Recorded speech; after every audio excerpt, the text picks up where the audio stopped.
আরে বা সব জিনিসের দাম বেশি। ঢেঁড়স কবে আয় 35 টাকা করে দিবি আর 30 করে দিবি। হ্যাঁ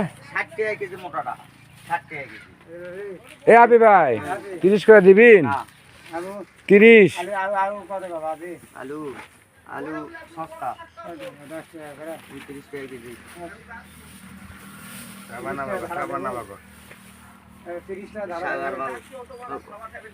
বক্কর ভাই 30 টাকা কেজি নিলে 35 টাকা নিলে 35 টাকা কেজি। দেড় কুড়ি হবে না, আমি 30 টাকা নেবো।